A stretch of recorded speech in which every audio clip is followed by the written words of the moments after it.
Hello, everyone, and I hope you're enjoying our episode. Here's our quick patron shout out. Woo woo. It's the first of the month, so you know what that means.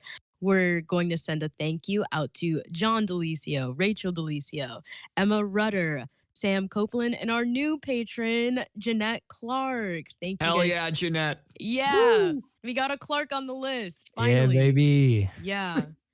Heatherly, stay slacking. Yeah. Yeah. Man. We still the Delicios are still carrying though, but But, you you know, know. we gotta get there, folks. But Get your head in the game. yeah, get your head in the game. Ah, But we just seriously, wanted yeah. to, thank you so much for all of your support. We really, really appreciate it. It means a lot as small creators. And yeah, it's just a really, really big help, especially since we have someone added to our team, which we constantly talk about. Shout out Riley. Shout out Riley. Riley. Woo, Yeah. woo. And yeah, guys, do you have anything to add on? Hey, thanks. You're keeping the lights on, keeping the air running, keeping the ship afloat. So, Yep. just our deepest gratitude, keeping the overheads, I Just love how that serious implies thanks. that we record this podcast on a boat that has air conditioning and electricity of some sorts. Someday You know when what? we get our Yeah. cameras on, you'll see the floating Socratic studio. Yes, We're the out on the Socratic Pacific. yacht. This is why I High like sea seas. shanties. I just like feeling at home. But yeah, thank you Pirate guys.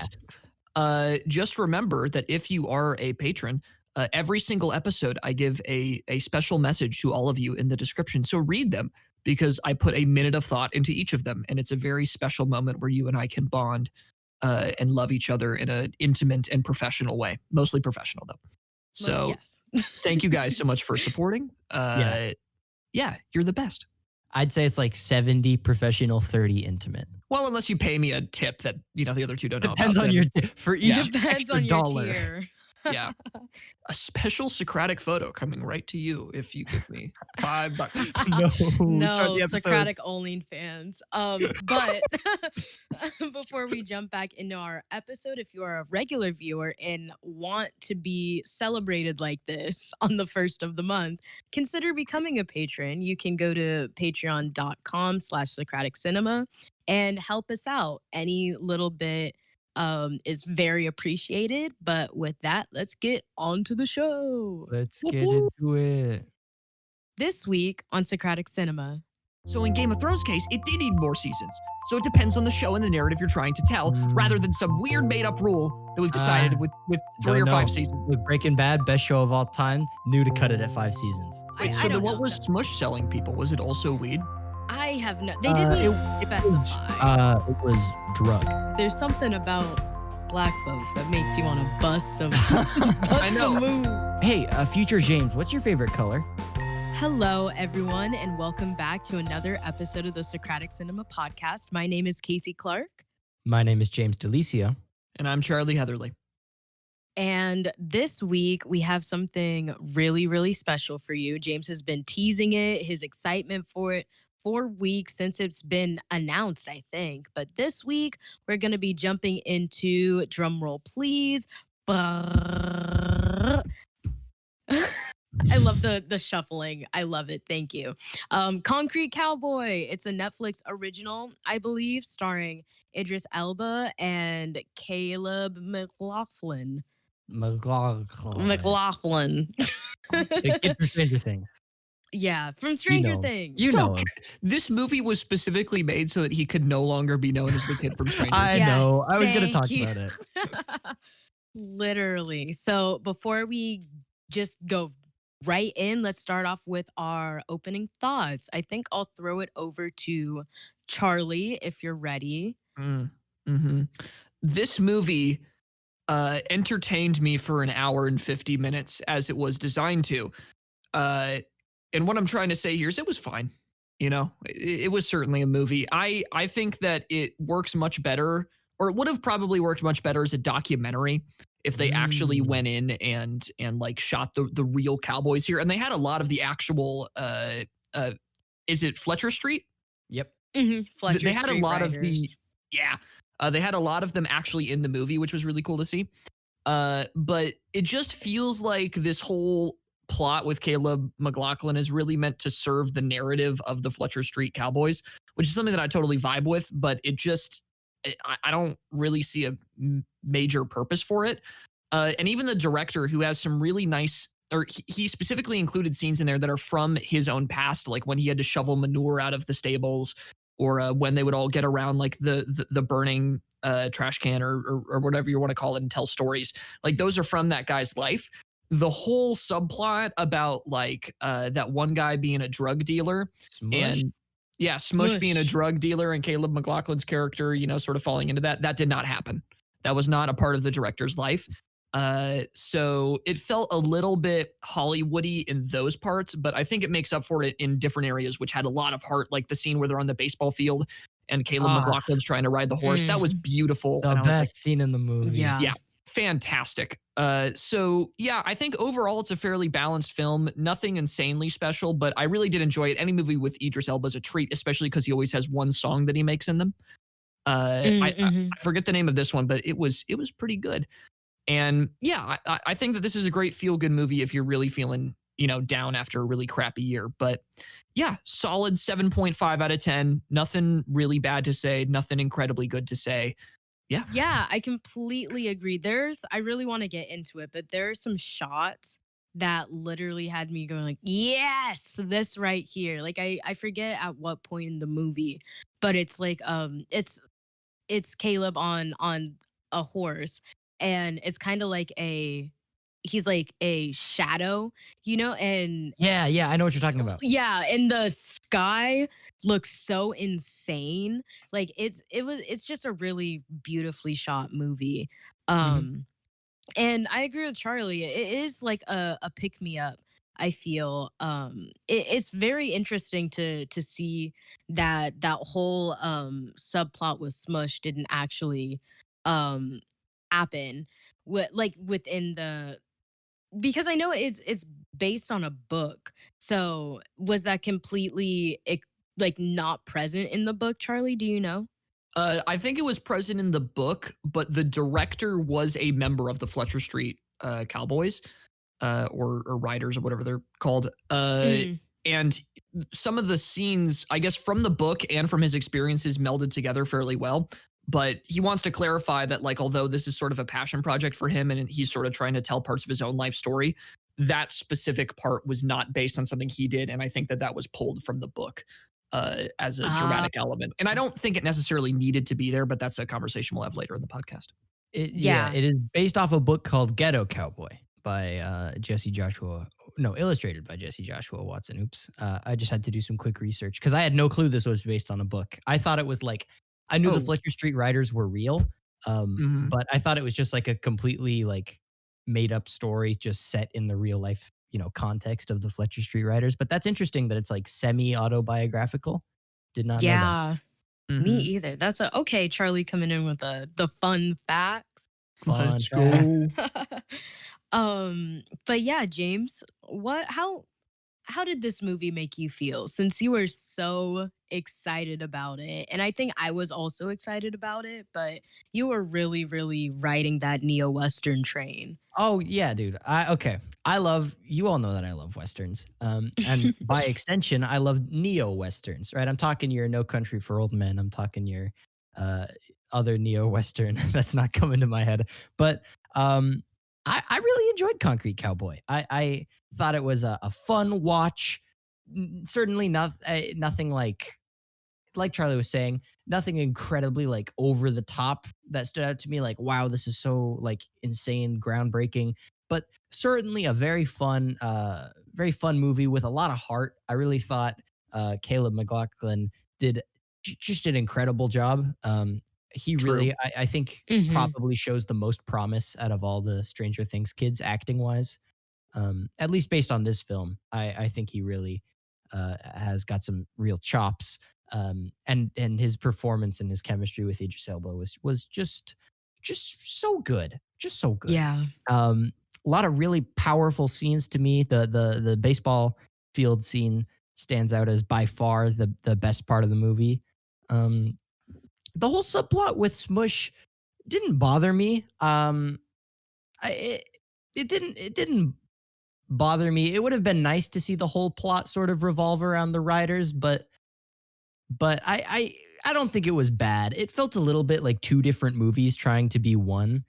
And I get that it's the whole, like you can either live the cowboy life or you can live like the street life, but yeah, I don't know. It could have been maybe integrated a little bit smoother, but overall, very touching film about a father and a son. Very nice story. Cool unique setting that we haven't really seen before.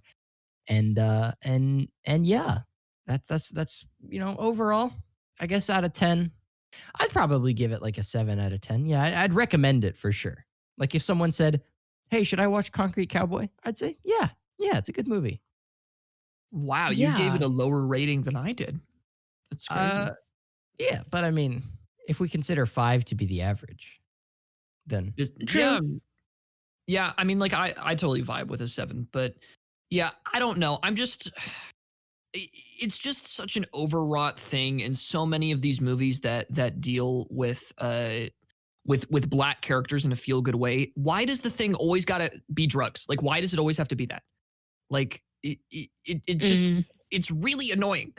Like, just you had a really cool idea, and I get that that's what the Fletcher Street Cowboys like. That's their purpose. Is that in Philadelphia, they do have major problems with gun violence and drug running and drug abuse and things like that. So the Fletcher Street Cowboys, in real life, act as a countermeasure to that and act as something to take kids off of the street and help them from that. yeah. So the narrative makes sense to me, and I'm not necessarily questioning its inaccuracy. I just would have liked more focus on the good that the Cowboys do rather than, Smush sort of just being bad. I also didn't really care about Smush all that much. There was nothing super redeeming about him. Mm, He sort of just was always and I guess he's meant to be like, somebody who was on a right or on a good path and then he fell from that. But I I don't know. It wasn't the most compelling thing in my mind, and they tie it up in a really weird way when they go to the police station to get the horses back. Like logistically, how does any of that work? I was really confused why they're stealing the horses because it's like, where do you think the horses went?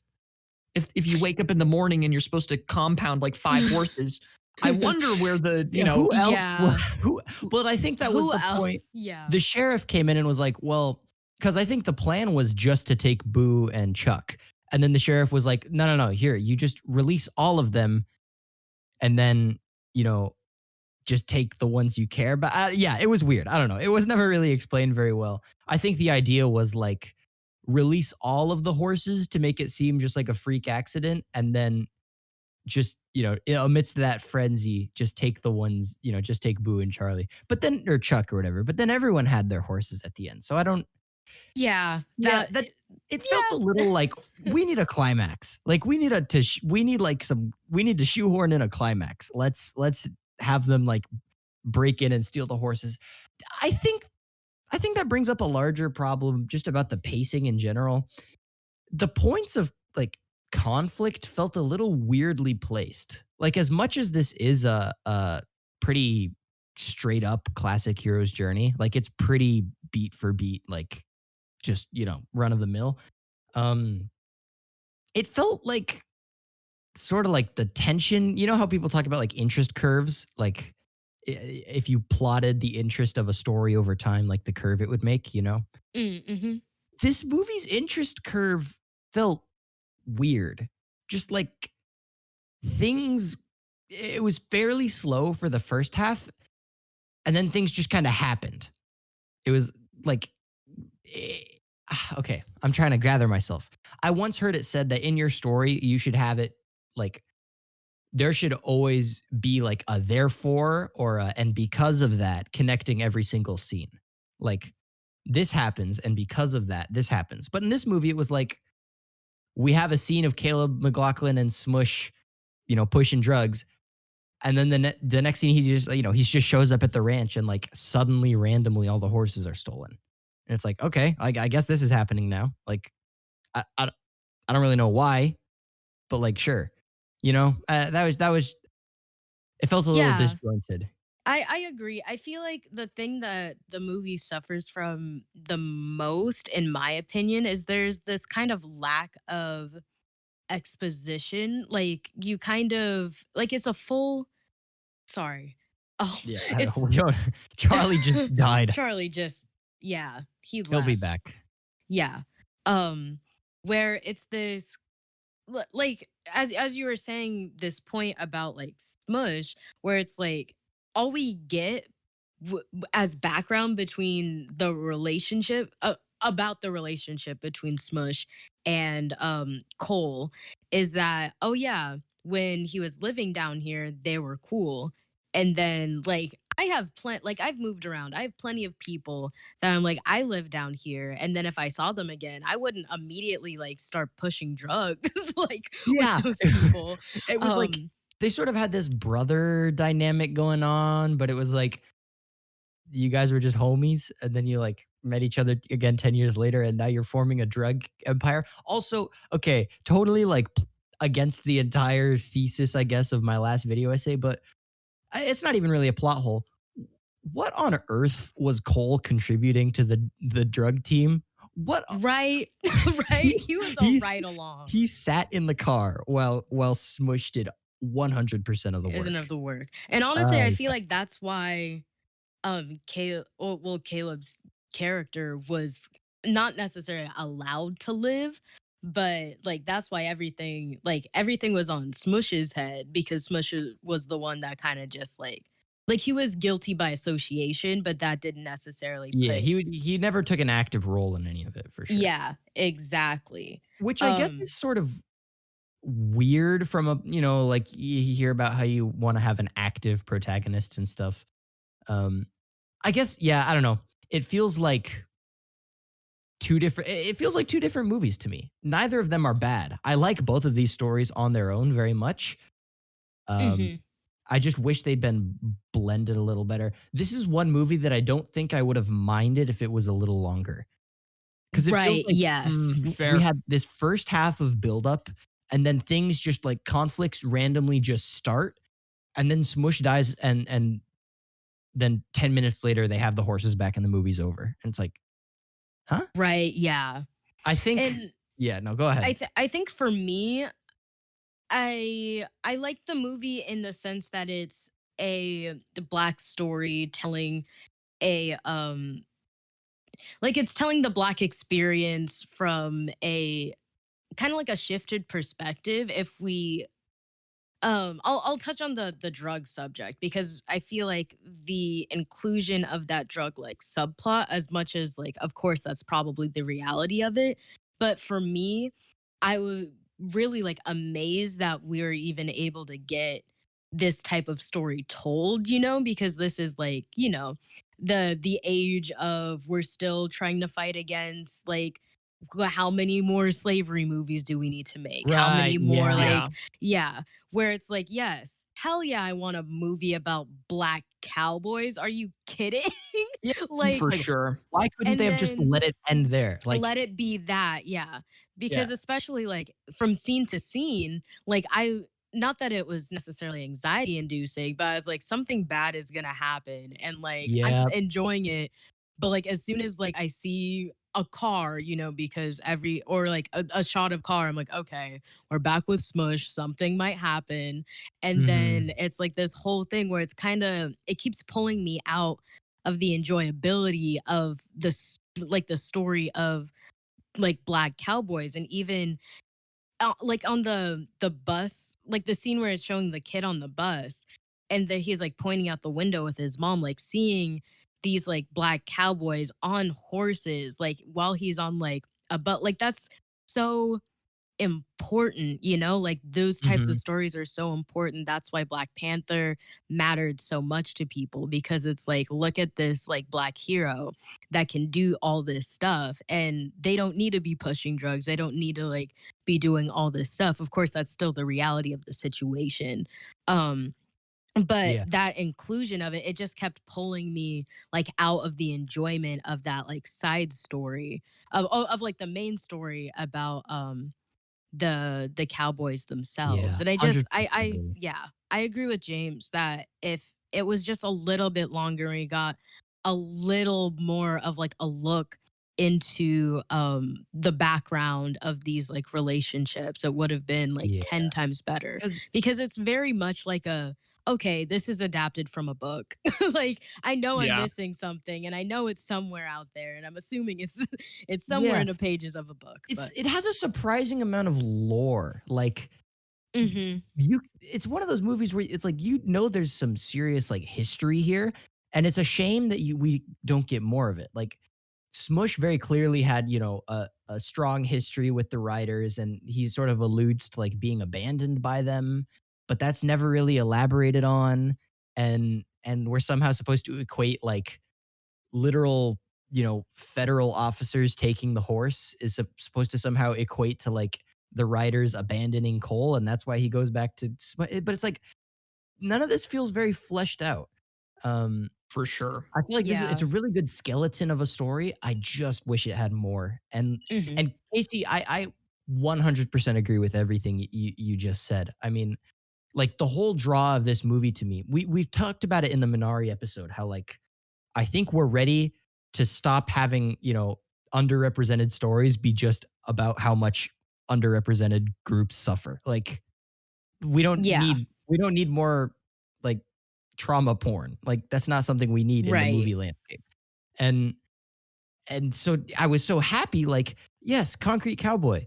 Like you were saying, yeah, Black Cowboy story. Sounds incredible. Like I wish they just put the period there. Like that's it. But no, Yeah. it's Black Cowboy story, and also like a tragic social commentary on like black people sell drugs and get shot in gang violence and like do the right thing. It's like why Yeah. you were so close to getting it. Eh, Yeah. yeah, Right. it's frustrating. I mean, Yeah. It's frustrating. there's 2 points about this movie that I wanna bring up in relation to that.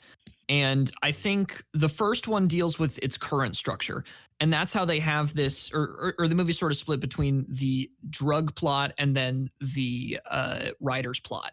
And the way that they make that less full of, like, moral tension, I guess, is they connect the 2 with the writer who also happens to be a cop. And he's the only person who really interacts with Smush and Caleb McLaughlin. And they're very obviously trying to sidestep the big issue, which is, police brutality. Like they Right. very obviously Mm. understand that this movie is meant to be something that's more feel good than not. And if they brought in something like that police brutality angle, it would really like hurt the tone of the movie. So they have a problem there. So I don't know why they didn't solve it. And the way that they could have solved it very easily is center the plot on the group rather than like the individual of Caleb McLaughlin, or have him be a smaller part and focus on how the group, gets these people that are in these situations and then trains them up together and watches their struggles, not, running drugs or things like that, but their struggles in learning how to, work together as a team, learning how to be writers, learning how to have a healthy pastime. Like focus it on that group and that training process more than like just one individual person's struggle, because that's the story of this group. It's not like they helped one guy. It's that they're helping a massive community within Philadelphia have a pastime that is not hurtful and takes people away from a culture that is like poisoned them essentially. Yeah, So Yeah. like I that's get the that. story of the real Concrete Cowboys. So why didn't they make that the story of the movie? I think they can. I don't think they need to completely erase Caleb McLaughlin as like Oh no being the no no no. lead. Mhm. And I don't think that's what you're trying to say. I think it still can be like this father son story, but just don't have half your movie be about the drug subplot. Like just simply don't do that to me. I mean, Mhm. like if you need stories need B plots. Like you need a meanwhile back at the ranch. Just have it something else. Just simply anything but that. And Yeah. it's so frustrating because I don't think the Smush plot line is bad. I think it just didn't need to be in this movie. I think that could have been just a different movie, you know? Mhm. that could have just been its own story, and I would have much rather had sort of like what Charlie was saying, like make it be about the riders and how they take in Cole. By the way, love that his name is Coltrane. I thought that was a really, really That touching was scene. so good. Yeah. Such a good Mhm. scene, and such a cool name. Like, I'm Really good sorry, name. such a cool name.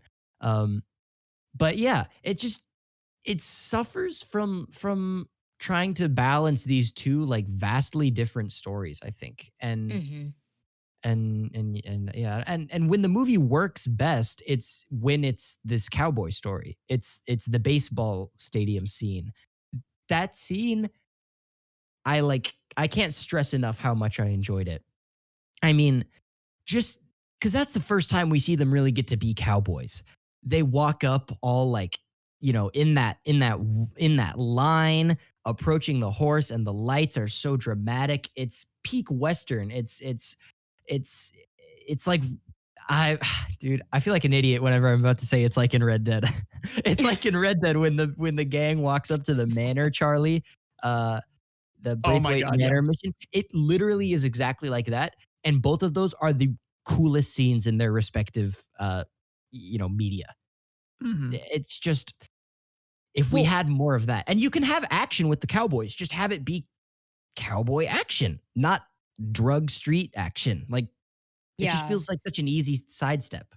for I sure. feel like if they wanted to keep that story with Smush, I feel like personally this movie should have been a limited series. Like if they wanted to do that, then Ooh, they needed to Fair. split it down and good like take. actually Really like good take. give it like that type of a development because if Yeah. I had like, if it was sprinkled between maybe like 6 45-minute like episodes, Mhm. then it would be like it would feel more even than we're just hopping back and forth and back and Yeah, forth. and it gives you Um, more time for the background that's here. I yes, was about to say, like, 6-hour-long episodes of Concrete Cowboy, I would kill for. I think the miniseries literally. I think the limited miniseries is gonna be the new medium.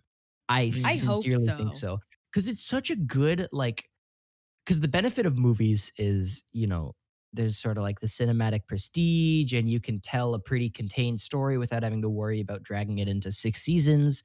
But the benefit with a TV show is you can take your time and examine different plot threads and blah blah blah. Mhm. The limited series is the perfect blend of those, like 6 to 8 hour long episodes. Mwah, so good. More things Right. need to start being TV shows, limited series shows, not Honestly. not right. Because I also firmly believe that shows should be 3 seasons and never need to be more than 5. I True. firmly Crazy Looking take. at you. no, The seriously, Walking Dead. I think the vast majority of shows could have ended way sooner than they did, and I can't think of a show that's gone on longer than 5 seasons that's been good for all of its seasons. Okay, Like, well, like, I think it's impossible for a show to be good for all of its seasons, regardless of how long it is. And if you do get one, that is like an insanely rare, like diamond in the rough. hey man, Gravity Falls. True. Gravity Falls, yeah. Okay, sure. Gravity Falls was And good guess for all of what? its seasons. Guess what? It's less than 3 seasons.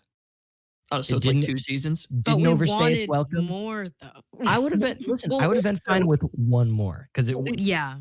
it's also much easier to have all of your seasons be good when it is a smaller number of seasons.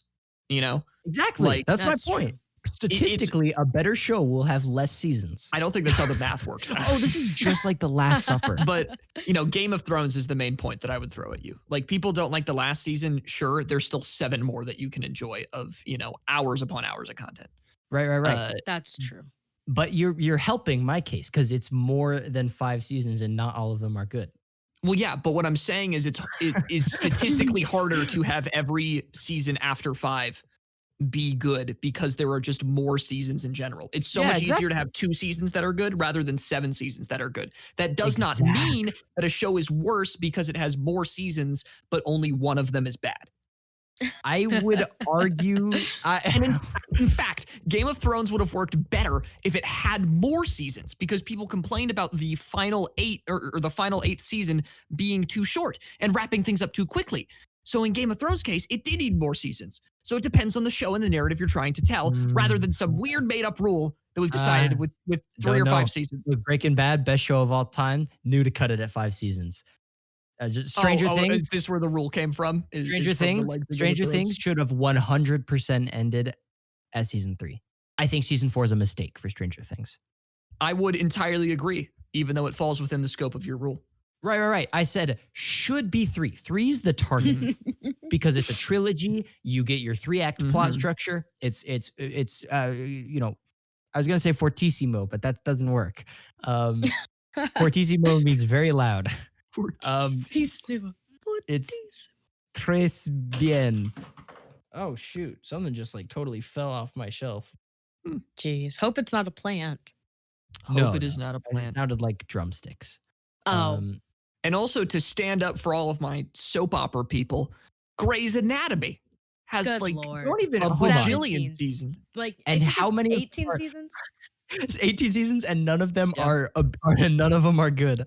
Crazy. Wow. You've just offended like Damn. every Whoa. mom in America. Look at something objectively loved, like The Office. Not objectively loved, but unanimously loved, like The Office. Okay. Or Community. Or Community. Community is a perfect example. Community is a great show. Season 4 is dog, and season 5 and 6 are like kind of better. It just The Office. You know, seasons 1 through 5, banging. 6 and 7, you start to lose me. I just like empirically, this is not a logic rule. This is just based on like my experience with shows. I find that the longer it's like a rate of decay, the longer they go on, the more likely they're going to bungle it. It's why I find I like the beginnings of things more than the end, because it's easy to set up a cool beginning. It's a lot harder to manage those expectations, you know? So I think you just got to cut it early so you don't mess it up. I do have one counterpoint to you, and that's Rise of Skywalker. Think about it. 9 movies perfectly encapsulated with Rey's yellow lightsaber in the sand. Just want to put that out there. 9 movies. Watch everybody take me seriously and run to the comments right now to tell me that I'm wrong. You want to know something cool? 9 movies could have ended at 3. Oh my goodness. That's a crazy take. Oh my Dang, goodness. that's hot. That's hot. Oh my God. Wait, so you're agreeing with me that Rogue One should have never been made? Oh, Could end with 3. okay. Cowboys. About the how cool is it? I'm that sorry, they had Gareth Edwards. I like your movie. How cool is it that they had actual Fletcher Street writers as actors so playing cool. themselves? Really good. When I saw the first like interview start in the credits, I was like, "Whoa, that's the guy." He's just imagine you get hired for an acting job and you just have to play yourself. Like, yeah. You literally, they're such good actors too. Oh my gosh. Yeah. Like Mm-hmm. the performances were all really good. It was just great. That was just so cool to see that they could incorporate that so well. Because I mean, they could have very well put the real Fletcher Street writers in, and if they were just like awful actors, it would have really ruined it. But like the fact that they had accuracy and quality, such a cool thing about this movie. Yeah, it was a really, really enjoyable movie to watch. You know, like it's beautiful to look at. So beautiful. Like especially the lighting, because Yeah. if you actually think about it, like the movie's dark for a lot of the time, but they use these like nice amber tones, especially on Caleb's skin, where it's so like raw, where like you can see down to like the pores and the texture of this man's skin. I know. And then and they use a lot of these like silhouette work, and it's really, really stunning to me. I think one of the most interesting shots that they did was when Caleb and Smoosh were Smush were running and being chased by Cowboy Cop, and as they're passing by, it keeps switching between the boys and the cop. Like with each, That had was really me cool. that was really, really enjoyable. And it's just like those little things that make it just really it just pulls you in, you know, like if the story's not bringing you there, then at least like being able to look at it. Um, Mhm. and even the comparison for me, like in the shots kind of move slower when Caleb's with the Cowboys versus when he's with Smush. Like there's all these like the it's kind of like sped up in the way that a music video is. Like especially when you see like the party that they go to and when they're driving around town and even like they there's this focus on like the one motors the dirt bike rider who always is popping wheelies, which is a big thing in Philadelphia, by the way, if Oh, anyone didn't know. Yeah, people just straight up be riding dirt bikes, popping wheelies, like doing all this like stuff, um where it's very dangerous but very interesting to look at, not gonna yeah. You're lie. right that they used, like, speed, because there was so much slow motion in the cowboy scenes. So Hmm. much, like, Snyder cut amounts of slow motion. Um, and then there was all these really, like, stylistic kinda sped up time-lapsey shots with Smush. That's a really interesting point. And I mean, I think the effect there is pretty clear to see. Like, the cowboy life is a slower, simpler life, you know, whereas the street life is this sort of hectic, crazy, buzzed, you know. It's just a good example of how you can use cinematography to, enhance a story. So, there's our film Yeah, analysis. Get there it is. we And hit our quota. Now we can just do street. Contractually now we can add. obligated. That neutralizes our, like, 8-minute tangent about TV shows, so we're back on track now. Right. And I don't know, this kind of seems random, but it's just something that I wanted to point out that I appreciated the kind of well, because when you talk about stories, like especially black stories that focus around urban like living and stuff like that. Of course, we have the drug subplot, but even when like we're thinking about like smoking and actually like smoking weed, like that wasn't like a problem, you know, which I feel like is I feel like it's good in the way that it's promoting like a decriminalization of that specific drug, where it's just like it could have easily been written off as like, oh, you're out with Smush, you're smoking weed, Yeah, you're 'cause doing all this stuff. did the Cowboys not also smoke weed? I Yeah, think they they did, did. right? Right, because the Yeah. cop was like, "I smell marijuana, Marijuana. Yeah. Yeah. marijuana." So Wait, I so then don't what know. was Smush selling people? Was it also weed? I have no, they didn't specify. It was drug. It was Drug. drug. Okay, That because was raking if in it was big buck. weed, then Idris Elba's character needs to do some serious rethinking about his life and I his know. consistency. Practice what you preach, pal. Hey, Yeah, exactly. let's take a break from this cool concrete cowboy dialogue to answer some questions from our patrons. Does that sound okay? Wow, that sounded great. Yeah. Yeah. No, I'm talking like, are you guys cool to do some patron Q&A? Oh yeah. Da, da, da, da. Da, Da, da, da, da, da, da, da, da. da. We'll get right back to the concrete and the cowboy in just a minute. But we have some questions from some patrons, multiple questions today, for the first time. So, you know, patron Q&A is getting a whole lot more vivacious right now. If you want to get in on the patron Q&A action, you can become a patron at patreon.com/Socratic Cinema, support the podcast, and ask us questions that we'll answer. Um, this week, our first question comes from Samuel Copeland. Samuel writes, now that you guys have Samuel writes, now that you guys have stop.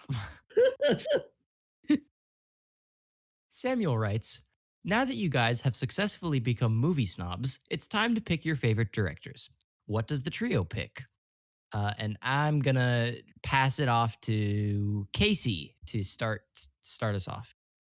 Okay, I would say my favorite directors as of right now are Jordan Peele and Ryan Coogler because of the sheer amount of influence that they've put into the industry after not really being there that long, especially Ryan Coogler, who he's been in the industry since around 2009. And as of right now, he has two major franchises under his belt, and Jordan Peele even has a film concept that's kind of come out of his two films called the Post Peel Cinematic Industrial Complex, which I'd love to actually talk about, maybe in a video essay. We'll see.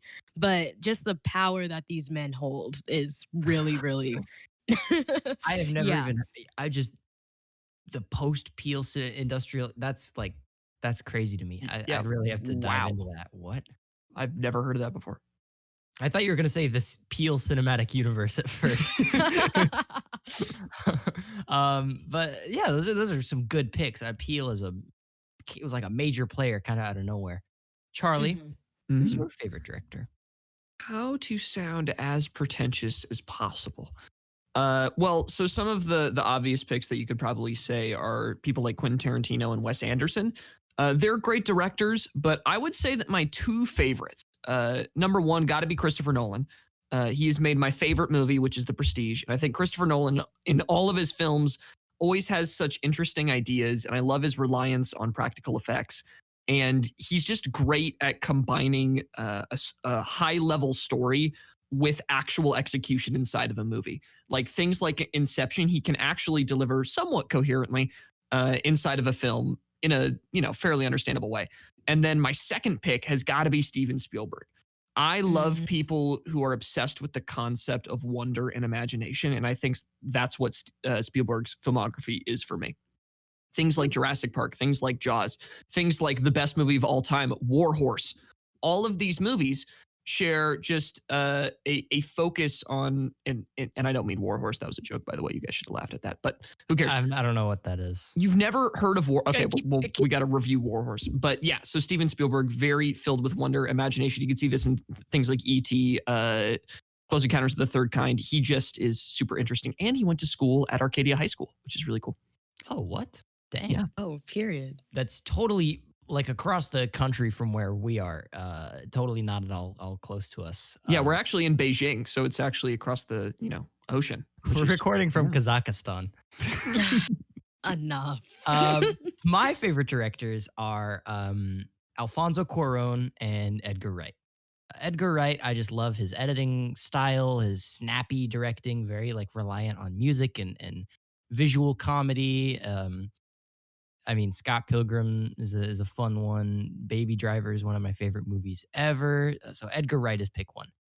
Pick number two is Charlie says Sam Raimi is crying. The only Sam Raimi movies that I've seen are the Spider-Man trilogy and Crawl. So there's that. Classics. My actual probably favorite director though is Alfonso Cuarón. You guys know how much I love Children of Men. And also Roma is like really, really, really freaking good. I don't even know what to really say about him, but I'm a big fan of the sort of like slower storytelling style that Cuarón does, and he pulls it off real well. So thank you for the question, Mr. Copeland. Always a pleasure answering your questions. Thank you very much. The next question comes from Heather and Michael Clark, but this question comes from Michael. Michael writes, Concrete Cowboy is built on the redemption/belonging story framework in which a character who is struggling overcomes their circumstances with the help of others. What is each of your favorite films that center on the redemption of their main character? And this question, I had to like go back through the catalog and do some thinking. This is a good question. I'm gonna let you decide who goes first, co-hosts. I don't care. Oh. Okay. I would like to say that this question had the most hardball setup and then the most softball question. Like I was so scared I would have to actually think incredibly critically, and then I was like, oh, it's just my favorite redemption movie. Hell yeah. But very good question. It's got to be, well, so this is going to be a infuriating answer for some people, but I don't care. My favorite redemption movie, one might call an interactive movie, and one might say is very closely related to cowboys. That's right. Red Dead Redemption 2 has got to be my favorite redemption story. And I would say it's told in a very cinematic way inside of the video game. There's tons of cutscenes, Mr. tons of Heatherly, great beats. Mr. Heatherly, Yeah. the question does Mhm. write film. Yeah, it's an just- interactive film if you really think about it. Top-down message from PR or Mhm. HR. Mhm. HR. It's got to be Human film. res- Someone filed an allegation against me. Yeah, the execs, corporate execs. It's got to be. It's got to be a film. I would have said Red Dead 2. Believe me, I would have said Red. mhm. But I don't want this to turn into like an HR problem. Mhm. It's got to be a film. Favorite redemption film then? Horton Hears a Who is the Okay, first cool. thing that comes to mind. Casey. Casey, go ahead. Sorry, Horton here. I would say mine would be Prince of Egypt. Oh, such a good Mm. pick. Very good. What a oh my gosh. That's like Thank you. Thank you. unprecedentedly good. Wow. Wow. We've talked about that one. Go check out our Prince of Yeah. Egypt podcast if you want. My favorite redemption story redemption movie is Schindler's List, I think. Oh yeah. Ooh. Yeah. Good pick. I mean, that counts, right? Like he starts out as like a jerk and then Mhm. Yeah, it totally Yeah, counts. nearly as good as Horton. nearly as good as not quite. Horton maybe, with Nazis. It's Mhm. it's like Arthur Fascist. Morgan level, but it's not quite Horton. Here's a who. Yeah. Just the subtle character writing of the Who's in Whoville really Mhm. sets it up. It's emotional. You should hear about the adult themes that they really cram into it that you don't understand at first glance. It's something. That sounds like a bad clickbait video, like 5 subliminal messages you missed in Horton Hears a Who. James, that's my next video essay. Stop. Dang it. You heard it here first. Well, thank you so much for the questions, Heather and Michael and Samuel. Really fun answering them. I think this was a good slew this month. We'll see you guys next month on another edition of Patron Q&A. That's the worst name for a segment ever. But I hope you enjoyed listening to just some opinions from us, some answers to some questions. If you want to ask a question, check out patreon.com/Socratic Cinema. And without further ado, let's get back to the Concrete Cowboy. Yeehaw. Yeah. Yeehaw.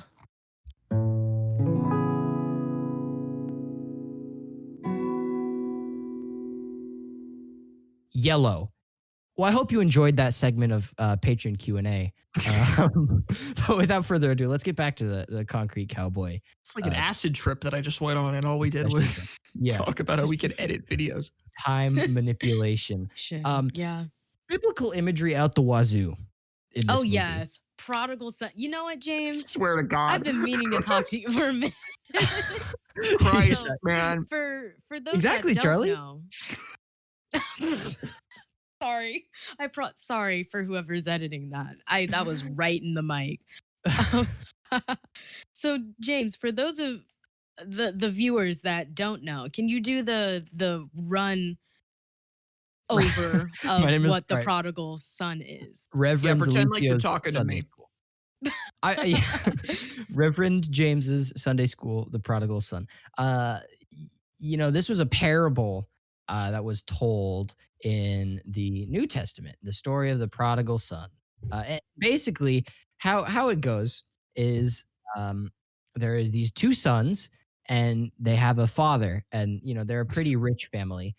And the dad gives like all this money and attention to the older son. I'm gonna bungle the specifics, but anyways, the point is the younger son gets jealous of the older son because it seems like the son is getting all this attention and the younger son gets nothing. So the younger son says, "Hey, Dad, give me my inheritance now. I'm leaving home. I hate you." And so the dad's like, "All right, if that's what you want."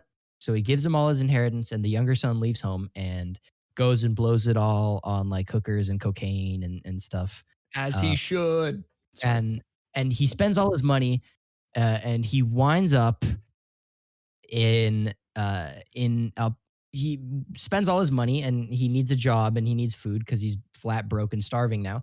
And he winds up like working in this pig trough farm thing, and he has to like eat the pig glop. I forgot what it's called. The pig Plop. food. Yeah, the pig slop, whatever. And only then, when he's been so humbled by his experience, he comes back home and he's like, "Dad, I know you hate me. I'll work in the, doing the most terrible jobs at our estate. All I ask is just that you let me have a lowly job here." And the dad's like, "Son, I never stopped loving you. Let's have a big old feast. Let's have a big feast Period. for our returned son." Oh, I messed it up. Right. Then they have the feast for the young son, and the old son is jealous because he's like, "How come you never gave me this? Like your youngest son spends all your money, comes back, and you throw him a feast. Like, what about me? How come I don't get anything?" And the dad's like, Very it's fair. it's a reference to the whole like the nine. If a shepherd has, yeah, a shepherd will leave his flock of 99 to go look for the one sheep that was lost, right? Like the idea is like, there's more celebration in heaven for a sinner who converts than someone who is a saint their whole life. Uh, right? Because, anyways, I messed up the first half, but you get the idea. Son leaves home, comes back, and is welcomed. The man gets to eat one bad meal and then all of a sudden Well, absolved. it's You got it assumed all in together. there. It's assumed in there that he probably was at the pig trough for quite a while. Quite a Uh, while. Yeah. yeah, and that's why the Nessie in the movie, talks. If She's if like, no, only no. he had edible animals around him to kill and eat, wouldn't that Well, be? I think he worked there, so he can't just, Oh, I see. Hmm. uh, yeah. But anyways, that's why Cole obviously in this film is the prodigal son. He has a life for him with the cowboys, and he sort of takes it for granted and sells the drugs and blah blah blah. And that's why Nessie doesn't take him in at the beginning because he hasn't eaten the proverbial pig slop yet. Um, that's why she says Yeah. that. She's like, "Nah, Mm. you ain't eaten the slop yet." Like Oh, that was such a it good it line. would just be giving her letting Cole in would just be like sort of enabling bad behavior, like Hmm. he hasn't learned his lesson yet. I guess is the point there. And there's also references in this movie to Daniel sleeping in the lion's den, another biblical allusion, Oh right? yeah. Cole spends the night with Boo, this super mean angry horse, meaning Cole's kind of like getting into like hero symbology. He's kind of like the chosen one, whatever, Boo's his horse, blah blah blah. Daniel and the lion. Then they found baby Daniel sleeping with the lions, blah blah blah. Chosen by God, blah blah blah. I listen. I love this kind of thing. Blah blah Uh, blah. blah blah blah. Right, but I just think it's cool. And this movie was so upfront about it. Like it normally you kind of have to make these connections on your own, but the movie was just like, no, yeah, that's what we're doing. You know, Yeah. They're like, I just Well, thought it was it's really funny because our English teacher in essays always tells us, if we have nothing to write about, look to diction. With James, if you need something to say in a movie, there's probably a biblical device or no, no, imagery no. or illusion in there There's somewhere. there's always it is an indubitable fact because the hero's journey is about death and resurrection. 100% of the time you can bring it back to the Bible. Oh Yeah. my god. Seriously. Like No, you're right. where do you think the stories come from? Where do you um, think media comes from, at least Charlie? ancestrally, whatever, mythological Jungian symbology speaking. I'm not trying to say, I'm not trying to proselytize, guys. I'm just giving historical context and making some really cool connections. And the more you know. In Game of Thrones, the most ungodly show, there is biblical imagery of I'm sure. a woman riding on it's either white horse or black horse. I forget which one, but it's meant to symbolize like death or something. But Uh, Mm, very, mm, very spooky. mm, So interesting. that proves your point. It's in everything. It's in it really is. It's in this podcast. See if you can find the biblical illusion that we made earlier in the show. And if you can, please up our audience engagement by typing it down below. I'm trying to think about No, don't what tell they're them. gonna find. Oh, okay, What they're sure. gonna find. No, they're We'll not plan going to it- find we'll- anything. We'll say it later on in the recording session and then also time manipulate to put that earlier in the episode. Oh yeah. That's like a cross. And then yeah, Oh, this is just like the Last Supper. with zero context. We just insert that somewhere randomly while we're talking. We need a sound pad board so we can just press the button and it'll be like, this is like that time in the Bible, or like we just press the button. Right. Man. Well, God, fun times. do you guys have anything Truly. else to add? Cowboys and hijabs, 10 out of 10. Yes. I see you. Wait, huh? I love it. Yeah, did you not see that, James? No. It was During great. the like block party thing and everybody's getting down. Yeah. I was like, look at all these folks. Like there's something about black folks that makes you want to bust a move. If only we had a movie about how cool and diverse this group of concrete cowboys was, instead of half of it being dedicated to a drug subplot. If only. If Would've only. been nice. All right. Well, with cowboys and hijabs out of the way, would anyone like to say a final epitaph for Concrete Cowboy before we consecrate this episode and wrap it Whoa. up? Oh, bars. Whoa. Epitaph. Here lies Concrete Cowboy, the movie that I enjoyed. Here lies Concrete Cowboy. It was good. Could have been a whole lot better. Kasey, it's your turn. Here lies Concrete Cowboy. I see what you were trying to do. I feel like it could have been executed better. I appreciate every step that you took. I believe it was in the right direction, even though some of them were kind of detrimental to your points. It was a step, though.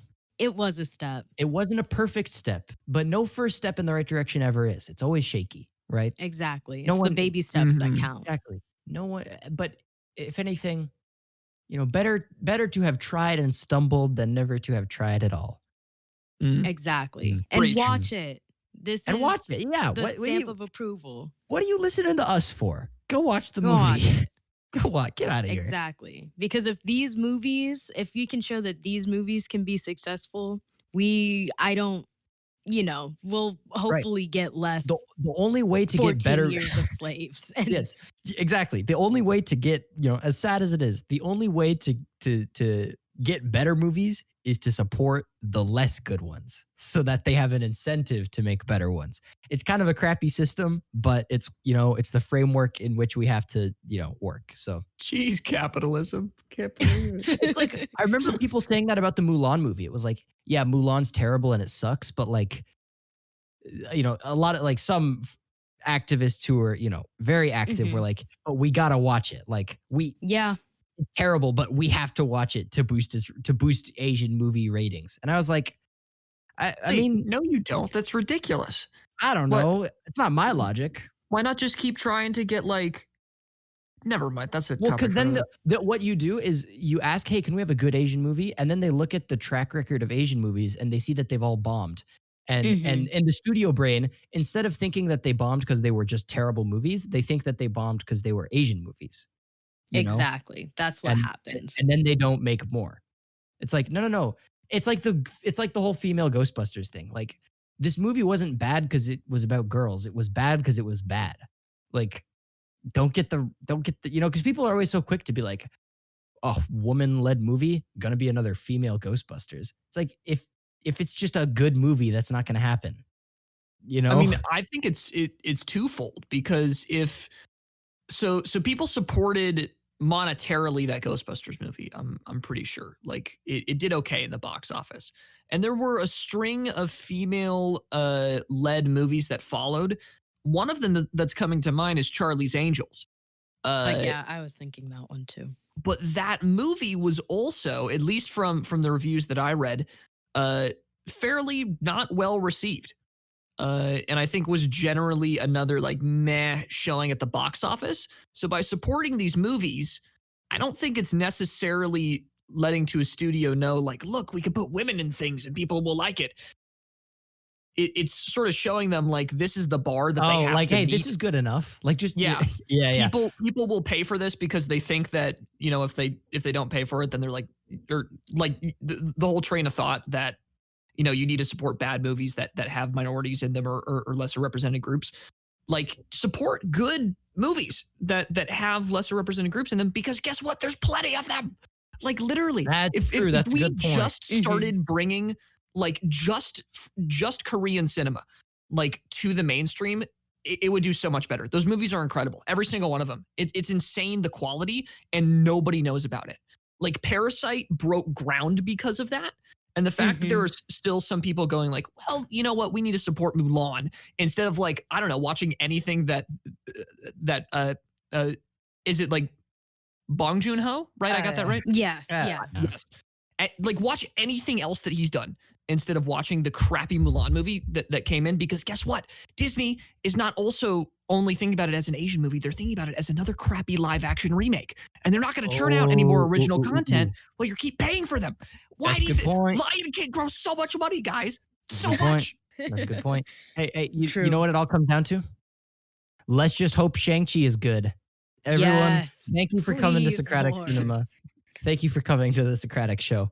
I hope you enjoyed it. This was a little bit more of a fun, for funsies episode. Just a little, for the girls, right? Some cute for the summer. But I hope you enjoyed it nonetheless.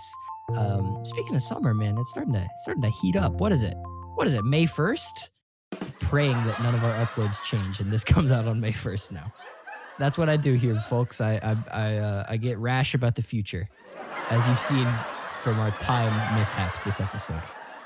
You guys have to talk to me. You have to stop me when I start being stupid, please. Oh. No. I was like, no.